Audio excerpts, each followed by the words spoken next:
नमस्कार. काही माणसं अशी असतात की ते सातत्याने समाजाचा विचार करत असतात. समाजाचा विचार करत असताना ही माणसं कायम हा विचार करत असतात की आपण जे काही कमवतो, आपल्या व्यवसायामधनं जे काही कमवतो, याचा एक भाग हा आपण समाजाचं देणं लागतो. कारण या समाजानेच आपल्याला घडवलेलं असतं. अशाच पद्धतीची एक अतिशय समाजशील वृत्ती असलेली व्यक्ती आज माझ्याबरोबर आहे आणि त्यांचं नाव आहे श्री देवानंद थळे. नमस्कार सर. नमस्कार. अ, देवानंद थळेंचा परिचय करून द्यायचा झाला तर भिवंडी परिसरातील एक अतिशय यशस्वी उद्योजक, भिवंडी परिसरातील सामाजिक क्षेत्रातलं एक अत्यंत महत्त्वाचं आणि अ, ज्यांच्या नावाला या परिसरामध्ये खूप मोठ्या प्रमाणामध्ये प्रतिष्ठा आहे अशा प्रकारचं एक नाव. अ, इन्फ्रा, त्याचप्रमाणे वेदांत इन्फ्रा नावाची त्यांची कंपनी आहे आणि त्याच पद्धतीने त्यांची वेअर हाऊसिंगचा सुद्धा खूप मोठा व्यवसाय आहे. मोठ्या प्रमाणात सामाजिक क्षेत्रात कार्यरत असतात. सर, सर्वप्रथम आपलं हार्दिक स्वागत. मला सांगा की एका एक व्यावसायिक ते एक समाजकारणी हा तुमचा प्रवास कसा काय झालेला आहे? माझं आयुष्य हे संघर्षमय असंच घडलेलं आहे हम्म, आणि स्ट्रगल करत करत इथपर्यंत आलो. हम्म, मुळात माझे वडील अ, या गावामध्ये जेव्हा आले हम्म, तेव्हा आमची परिस्थिती अनुकूल नव्हती. हम्म, प्रतिकूल परिस्थितीमध्ये अनुभव आयुष्याचा खूप जास्त आला आणि लहानपणापासून संघर्ष करत करत खरोखर आपल्या आयुष्यामध्ये कामाची किंवा पैशाची काय गरज असते ते आपल्याला वेळ पडल्यानंतर समजतं. अगदी बरोबर आहे. त्यामुळं माझे वडील ज्यावेळी 96 साली हॉस्पिटलमध्ये होते आणि काही गोष्टी त्यावेळेला आपल्या परिस्थिती प्रतिकूल असल्यामुळं तिथल्या डॉक्टरांनी सुद्धा आपल्याला इलाज बंद केला पैसे नाही म्हणून. हम्म, त्या काळात मला समजून चुकलं की पैशाचं महत्व आपल्या आयुष्यात आहे. भले पैसा सर्वस्व नाही, पण तो असणे गरजेचं आहे. आणि त्या वेळेमध्ये आम्हाला अशी काय मदत कोणाची जास्त झाली नाही. पण त्या वेळेपासून मी मनामध्ये निश्चय केला, की मी प्रत्येक माणसाला आयुष्यामध्ये मदत करणार. आणि मी आजही सांगतो, तुमच्या माध्यमातून सांगतो, कोणीही असेल आणि त्याला हॉस्पिटलसाठी जी गरज असेल, तर नक्कीच मी 100% त्याच्या मागे उभा राहतो. हे पैसा खुदा तो नाही, खुदा से कुछ कम भी नाही, कम असं म्हणतात. हम्म, आणि खरोखर म्हणजे माणसाला 2-3 ठिकाणीच आपल्याला आयुष्यात आठवतं की पैशाची गरज आहे आणि ते असलं तर एक पॉवर आहे. बरोबर. म्हणून ते तुम्ही, मला असं वाटतं, आपण तोच विषय आहे की युवकांनी बिझनेसकडे यावा, कामधंद्याकडे यावा. कारण शेवटी आपण नोकरी करून एक लिमिटेड आयुष्य जगत असतो बरोबर. आणि त्याच्यामध्ये आपल्या फॅमिलीच्या ज्या गरजा आहेत त्या पुऱ्या होत नाही. आणि जिथे गरजा पुऱ्या होत नाहीत तिथं मग तुमच्यामध्ये वादविवाद चालू होतात करेक्ट. आणि त्या वादविवादामुळे आपली सुखशांती हरपून जाते. बरोबर. त्यासाठी आपण आपल्या कुटुंबाला स्ट्रॉंग करण्यासाठी जेवढा वेळ मिळेल, जरी नोकरीत तरी एखादा असेल तरी सुद्धा नोकरीतून बाहेर पडून त्याला जे काम करता येईल आणि ज्याच्याने त्याला 2 पैशाची आवक होईल असं त्यांनी पार्ट टाइम काम करावं, असा माझा सल्ला असेल. सर, तुमची सुरुवात कशी झाली होती? कारण तुम्ही म्हणालात खूप स्ट्रगल केलं. आज आम्ही बघतो की ह्या संपूर्ण परिसरामध्ये, भिवंडी परिसरामध्ये, कशेळी, काल्हेर परिसरामध्ये देवानंद रूपचंद थळे या नावाला खूप वजन आहे आणि तुमचा जो बिझनेस आहे हा खूप मोठ्या प्रमाणात आहे. अनेकांना तुम्ही रोजगार देत आहात. तुमची सुरुवात कशी झाली होती? सर, मी कॉलेज सोडलं त्यावेळी परिस्थिती स्ट्रगलच होती आमची. हम्म, मग विचार केला काहीतरी रोजीरोटी चालवण्यासाठी काम करायला पाहिजे. करेक्ट. आणि मी माझ्या पहिल्या स्ट्रगल लाईफमध्ये एक टेम्पोवरती स्वतः ड्रायव्हिंग करायचो. हम्म, आणि त्या काळामध्ये टेम्पोवरती ड्रायव्हिंग करून त्यामध्ये हमाली सुद्धा करायचो. म्हणजे हम्म, इथपर्यंत मी काम केलंय. आणि त्या कामातून माझ्या डोक्यामध्ये एक निश्चित होतं की माझ्या वडिलांनी ते बिल्डर लाईनमध्ये होते, बांधकामामध्ये होते. हम्म, पण त्यांना त्यांच्या पार्टनरनी धोका दिल्यामुळं त्यांची परिस्थिती वाईट आली. हम्म, पण मी ठरवून मनामध्ये केलं की जिथं आपला पराभव झाले आपण तिथूनच सुरुवात करायची. हम्म. आणि त्या व्यावसायिक आणि बिल्डर लाईन मध्ये येणं हे माझ्या डोक्यामध्ये होतं. आणि जेव्हा आपली वेळ मिळेल हम्म. आणि वेळ पलटी होईल त्यावेळी नक्कीच ह्याच बिझनेसमध्ये घुसून पुढच्या काळामध्ये नाव करणार, अशा पद्धतीचं मनामध्ये होतं. आज व्यवसायाची व्याप्ती काय आहे आपल्या? व्यवसाय आज माझं कन्स्ट्रक्शन चांगलं आहे, वेअर हाऊसिंग आहे आणि बऱ्याचशा गोष्टीमध्ये आम्ही नवनवीन बिझनेसमध्ये उतरायचं डोक्यात ठेवतो की तेच तेच रिपीट नाही होता का. मग आपल्याजवळ 2 बिझनेस आहेत ते 2चे 4 झाले पाहिजे. आपल्याला दुसऱ्या मार्गानेही 2 पैसे आले पाहिजे आणि 2 पैसे कमवल्यानंतर आपण हाही विचार केला पाहिजे की हा आपला एकट्याचा हिस्सा नाही. बरोबर. जसं आपलं सरकार जीएसटी घेतं, आपल्या कमाईतून 40% सरकार खातं, त्या पद्धतीने आपल्या समाज बांधवांचाही आपण जे 2 पैसे कमवतो त्याच्यामध्ये त्यांचाही अधिकार आहे आणि त्यांच्यापर्यंत पण आपण 2 पैसे दिल्यानंतर तो समाधान माणसाला मिळतो, तो जगात कुठंच बघायला नाही मिळत. सर, आता तुम्ही ना असं एखाद्या MBA क्लासमध्ये ज्या गोष्टी शिकवल्या जातात त्या गोष्टी तुम्ही आता तुमच्या भाषेमध्ये बोलतायत. म्हणजे जसं आता सरांनी सांगितलं की तुम्ही व्यवसायामध्ये तुमचे 2 व्यवसाय असतील तर तुम्ही आणखी 2 व्यवसाय करायला पाहिजे, यालाच डायव्हर्सिफिकेशन म्हणतात. ओके सर, ह्या सगळ्याचं कसं महत्व आहे? व्यवसायामध्ये डायव्हर्सिफिकेशन आहे, तुम्ही एका वेळेस पहिली गोष्ट 4 व्यवसाय करत असतात, याच्यामध्ये तुम्ही टाइम मॅनेजमेंट वगैरे कसं करता तुमचं? मला असं वाटतं की आपण टायमिंग व्यवसायामध्ये, नवीन व्यवसायामध्ये थोडंसं त्याच्यामध्ये जानकारी घेताना आपल्याला एक टाइम लागतो आणि त्याच्यामधून आपल्याला समजतं की याच्यामधून आउटपुट काय मिळणार आहे. त्यामुळं आपण नवीन व्यवसाय कुठलाही करायचा असेल त्याच्यामध्ये आपण 2-3 महिने अनुभव घेतला पाहिजे, त्याचा एक्सपिरियन्स घेतला पाहिजे. नाही तर काही लोक काय घाई करतात की समोरच्याने काय सांगितलं तुम्हाला एवढा प्रॉफिट आहे, आपण त्याच्यात पैसे टाकून मोकळं होतो. तसं करता कामा नये. आपल्याला अनुभव आला पाहिजे आणि कुठल्याही गोष्टीचं आपल्याला जे जमतं आपण तेच केलं पाहिजे. नाहीतर दुसरा करतो म्हणून आपण करायचं तर त्याच्यामध्ये आपण लॉस होऊन जाणार. करेक्ट आहे. तुम्ही आज सगळे व्यवसाय करत आहात, एवढ्या मोठ्या प्रमाणामध्ये लोक तुमच्या किती साधारणपणे आपला स्टाफ किती असेल सर? आता माझा स्टाफ 100 लोकांचा. 100 लोकांचा स्टाफ आहे. सर, अनेकदा ना एकतर लोकांना सांभाळणं हा खूप मोठा टार्गेट असतो. म्हणजे विशेषतः आता गेल्या मे आणि जून महिन्यामध्ये तर सगळीकडे हेच बूम होती की अरे माणसं नाहीत. तुम्ही कशा पद्धतीने तुमची माणसं सांभाळत असतात? काय तुमचे स्वतःचे काय टेक्निक्स असतात? नाही, खऱ्या अर्थाने बघायला गेलं तर आता वर्कर लोक मिळणं फार मुश्किल झालंय. पण आपली लोक आहेत तीच आपण टिकवून ठेवली पाहिजे मुळात. भले त्यांना 2 पैसे, जुनी लोक असेल त्यांना 2 पैसे वाढवून त्यांना आपल्याकडे टिकतील कशा अशा पद्धतीने ठेवलं पाहिजे. क्या बात आहे. सर, तुम्ही हे सगळं करत असताना मोठ्या प्रमाणामध्ये सामाजिक क्षेत्रात देखील तुम्ही कार्यरत आहात. अनेक आता तुमची बद्दल माहिती घेत असताना, संपूर्ण स्टडी करत असताना खूप साऱ्या लोकांना तुम्ही कॅन्सरग्रस्तांना मदत करत असतात. तर त्याविषयीची माहिती सांगा. याच्या पाठीमागचं कारण काय आहे? त्याच्या मागचं कारण सर हेच आहे की मी बोललो की माझे वडील ज्यावेळी हॉस्पिटलला होते, माझ्या वडिलांना कोणी मदत नाही केली आणि ती परिस्थिती मी खूप बघितली की 8-8, 9-9 किलोमीटर मी चालत जायचो. अशा परिस्थितीत मदत नाही मिळाली म्हणून माझ्या मनामध्ये तो गोष्ट बसलेली की ह्या परिस्थितीत माणसाला काय वाटतं, मदत नाही झाली. त्यामुळे मी मनात ठरवलं की मला मदत नाही मिळाली ना, मी सगळ्यांना मदत करेन. त्याच्यामुळे मी त्याच्या विरोधाभास नाही केला की मला नाही मिळालं तर मी कशाला करू. मी त्याच्या उलट केलं की सगळ्यांना मी मदत करणार. त्यामुळे माझ्याकडे येणाऱ्या हॉस्पिटलसाठी माणसं कितीतरी लोक असतील की त्यांच्यासाठी मी 5 मिनिटात त्यांचं जे पण असेल ते काम करून टाकतो हॉस्पिटलसाठी. क्या बात आहे. म्हणजे 2020 सालामध्ये त्यांनी एक जबरदस्त अशा प्रकारचं काम केलं आणि या कामाचं संपूर्ण राज्यभरामध्ये ना कौतुक झालं. जवळपास 20 गरजू लोकांना त्यांनी घरं दिली, फ्लॅट्स दिले. Can you believe it? जवळपास 20 लोकांना फ्लॅट्स दिले ह्या कशेळी परिसरामध्ये ना सर. काय याच्या पाठीमागचं काय कारण होतं सर?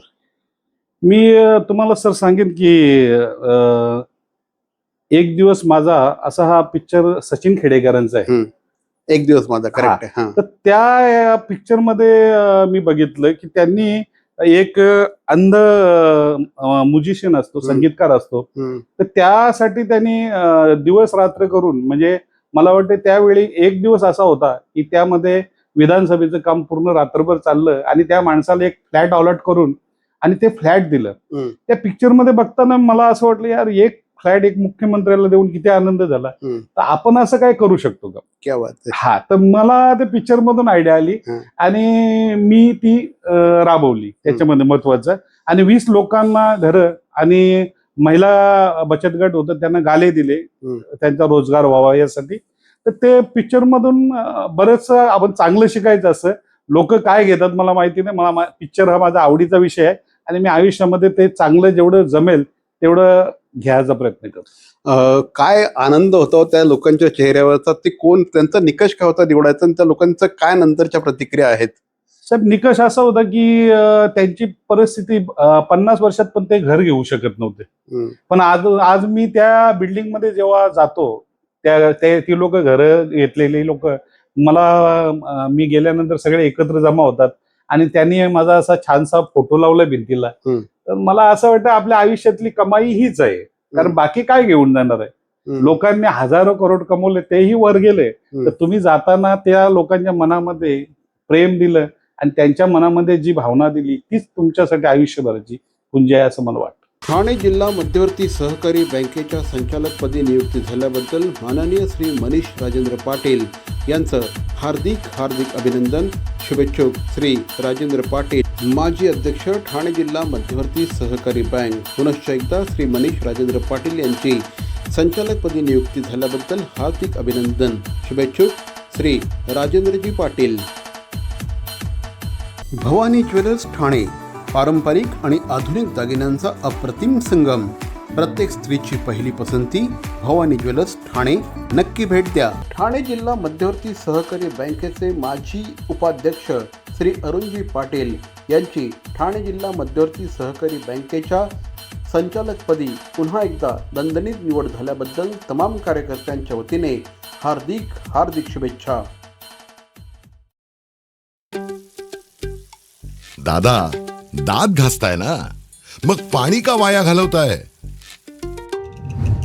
ताई, भांडी घासा नाहीतर फोन पहा, पण नळ का चालू ठेवलाय? अंघोळ झाली ना करून, मग शॉवर चालूच.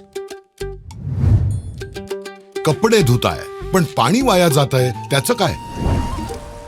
गाडी अशी धुताय आणि उद्या पाणी कायमचं संपलं तर? पाण्यासाठी किती जणांची वणवण होते, कित्येक कुटुंबांना तर पाणी मिळतही नाहीये. पाणी बोलत नाही, पण आपण त्याची किंमत जाणली पाहिजे. पाण्याचा अपव्यय टाळा, परिस्थिती भीषण होऊ शकते. प्रत्येक थेंब जपा, पाणी वाचवा. पाणी ही निसर्गाची देणगी आहे. पाणी निर्माण करता येत नाही. पाण्याची बचत हीच पाण्याची निर्मिती. ठाणे महानगरपालिकेतर्फे जनहितार्थ जारी. ठाणे जिल्हा मध्यवर्ती सहकारी बँकेच्या संचालकपदी निवड झाल्याबद्दल माननीय श्री स्वप्नील अनिल मुंबईकर यांना हार्दिक हार्दिक शुभेच्छा. शुभेच्छुक श्री अनिल मुंबईकर. CP Goenka International School, nurturing talent at young age for scholastics, sports and performing arts in global perspective. Proud to have world toppers and country toppers in 10th standard Cambridge examinations. Ranked the best emerging school by the Times of India for personality over percentage. CP Goenka is the intelligent choice. ह्या परिसरामध्ये अनेक ambulances तुम्ही दिलेले आहेत. अनेक प्रकारची सामाजिक कामं आहेत. आता जून जुलैचा महिना आला की त्यांच्या इथे खालती अक्षरशः असं ते लहान मुलांसाठी शालेय साहित्याचं वाटप, त्याचनंतर वह्या वाटप, हे सगळ्या गोष्टी सुरू होतात. सर काय, कशा, म्हणजे आता मगाशी तुमच्याशीच बद्दल बोलत असताना जवळपास 5,000 लोकांना या सगळ्याचा फायदा होत असतो. काय याच्या पाठीमागची भावना आहे, त्याच्यामागचं विजन साहेब माझं एकच आहे की आपण आपला वाढदिवस आपल्या घरात करून आपणच आपला केक कापून खायचा, तर त्या माझ्या मनाला गोष्टी पटत नाही. आपला वाढदिवस आहे तर कुठेतरी आपण त्या निमित्तानं लोकांपर्यंत पोहोचलो पाहिजे आणि त्यांना त्यांच्या बरोबर राहून आपण तो वाढदिवस साजरा केला पाहिजे. मग ते शालेय वस्तू असतील, छत्री असेल किंवा गणवेश असेल, ज्येष्ठ नागरिकांना कपडे असतील, ह्या मी दरवर्षी काय करतो, तर त्याच्या मागचा विजन माझं एवढंच आहे की त्या लोकांचा आशीर्वाद.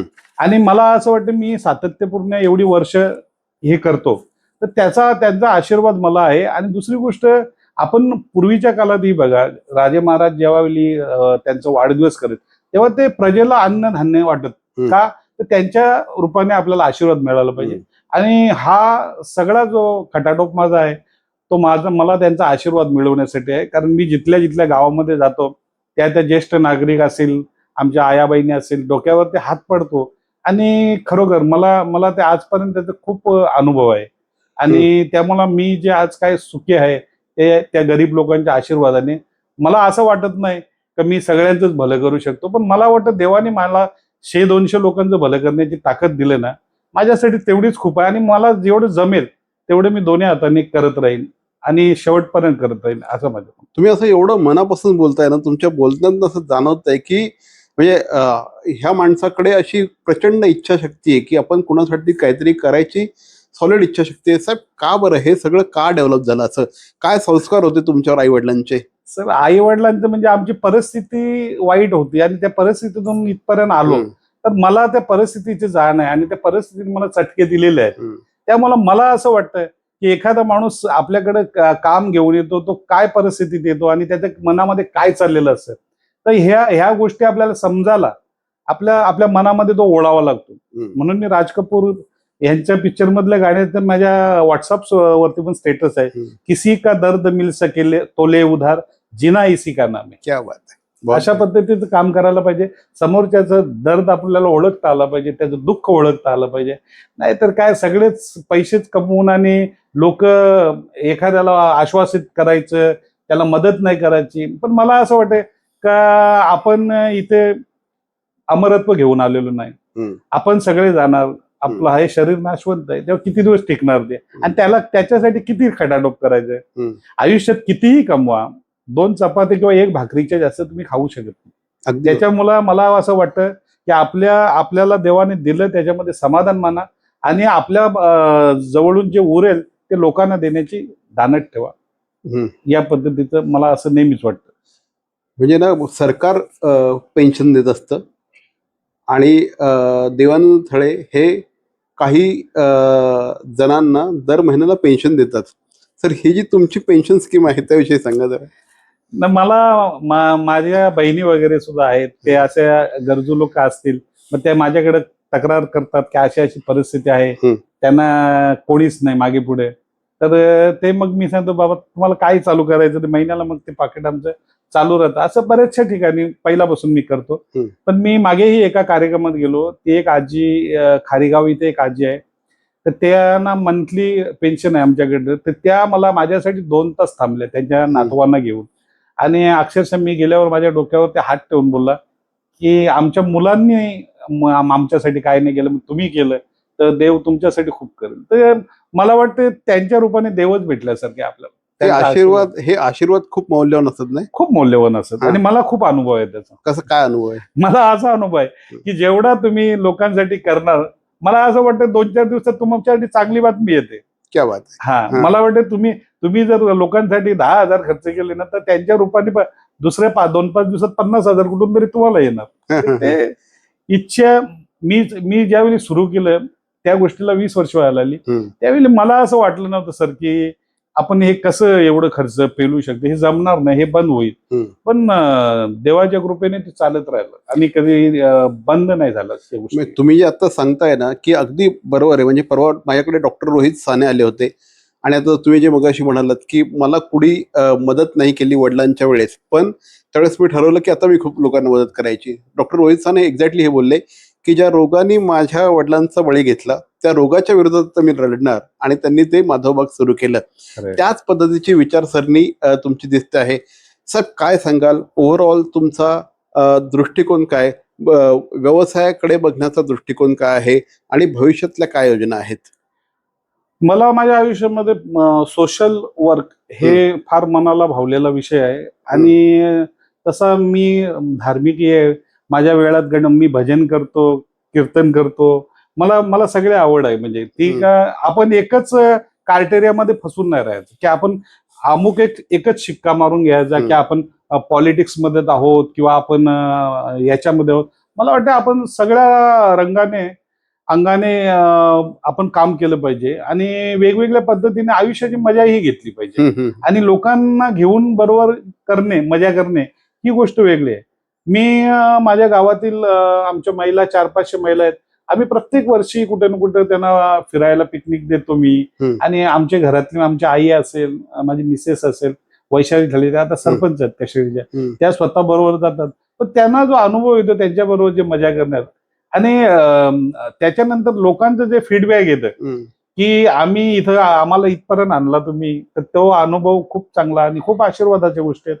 तर लोक मानतात का नाही मानत मला माहिती नाही, पण माझा आशीर्वाद ह्या संकल्पनेवर पूर्ण विश्वास आहे. बाकी गोष्टी आयुष्यात कोणी काय बघितलं नाही, देव कुठे असतात कुठे आहेत ते आपण मानतो आणि ते मनाला समाधान देणाऱ्या गोष्टी झाल्या का आपल्याला वाटतं की हे सगळं जगामध्ये आहे क्या बात है, असं. बहुत ते बढ़िया. ते करायला पाहिजे. दुआ में याद रखना. दुआ में याद रख. क्या बात आहे.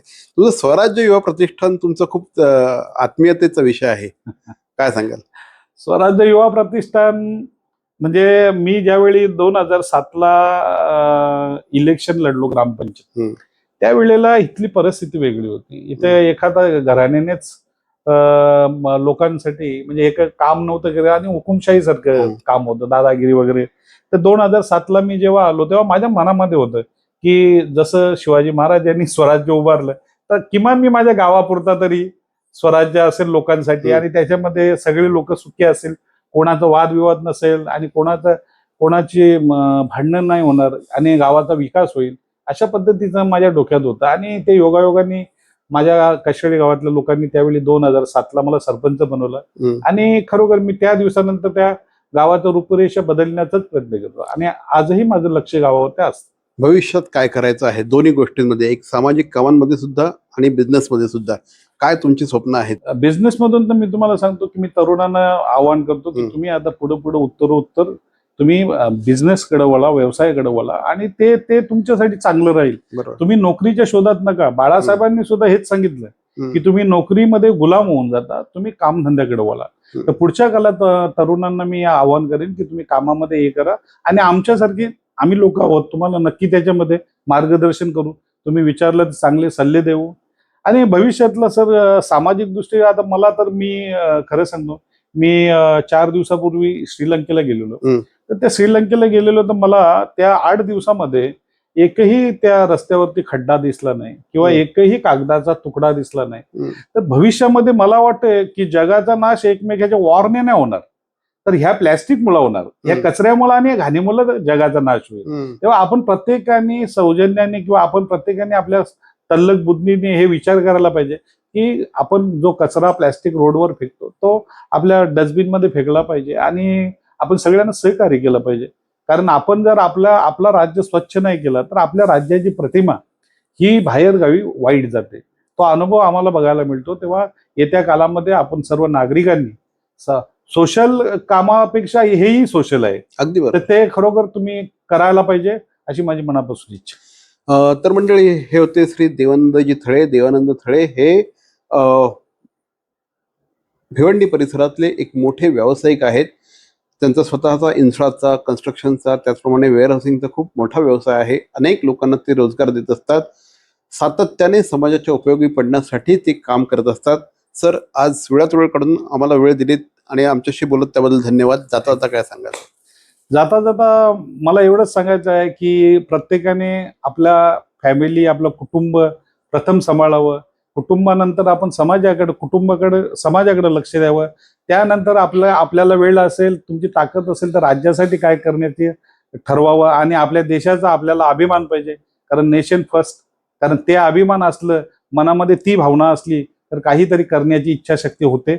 आणि त्यासाठी आपण आताच्या तरुणांनी मला वाटतं देशासंदर्भात चांगले विचार ठेवून, अभिमान बाळगून आपण उत्तरोत्तर कसं पुढे जाऊ याच्याकडे लक्ष द्यावं. एवढंच. धन्यवाद सर, आमच्याशी बोलल्यावर.